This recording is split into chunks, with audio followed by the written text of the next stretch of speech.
Hello बच्चों, अब करेंगे question number 7। One of the angles of a triangle is 100 degree and other two angle are equal, find each of the equal angle. Question number 7 में बोल रहा है, एक आपके पास ट्रेंगल है, ये आपका ट्रेंगल है, इसकी नेमिंग कर लेते हैं ए, बी और सी। कह रहा है ट्रेंगल का एक angle, one of the angle, यानी ट्रेंगल का एक एंगल 100 डिग्री का है, तो हमने एंगल ए को 100 डिग्री मान लिया, एंगल ए को 100 डिग्री मान लिया। कह रहा है other two angle are equal, यानी ये जो अदर टू एंगल यानी दो एंगल बचे और दोनों एंगल क्या हैं, इक्वल हैं। कह रहा है other two angle are equal, equal का मतलब है एंगल बी अगर हमारा एक्स डिग्री का होगा तो एंगल सी भी हमारा क्या होगा, एक्स डिग्री का होगा।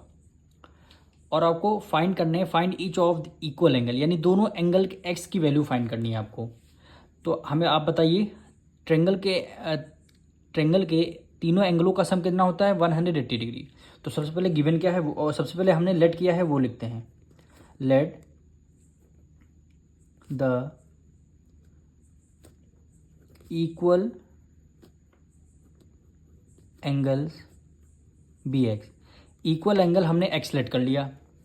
अब ट्रेंगल के तीनों एंगलों का सम 180 डिग्री होता है, यहाँ पे लिखेंगे अकॉर्डिंग टू क्वेश्चन, यानी angle A plus angle B plus angle C, तीनों एंगलों का सम कितना हो जाएगा, 180 डिग्री। प्रॉपर्टी कौन सी, एंगल सम प्रॉपर्टी, यानी angle sum property,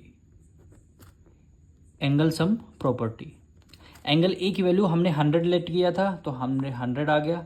angle be x है हमारा, तो एंगल सी भी हमारा एक्स है, इक्वल टू 180 डिग्री। ठीक, 100 को हमने एज इट इज़ किया प्लस, ये वेरिएबल ऐड हो जाते हैं, एक्स प्लस एक्स कितना हो जाएगा, 2x हो जाएगा। 2x equal to 180 degree.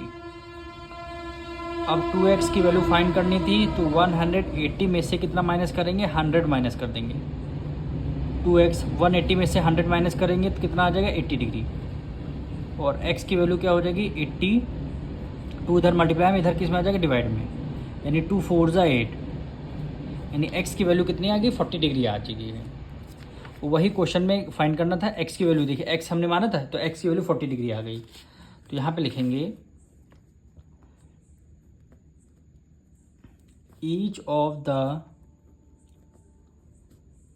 Equal angle be X माना था और x की वैल्यू कितनी आ गई, 40 डिग्री। तो यही क्या हो जाएगा, हमारा आंसर हो जाएगा।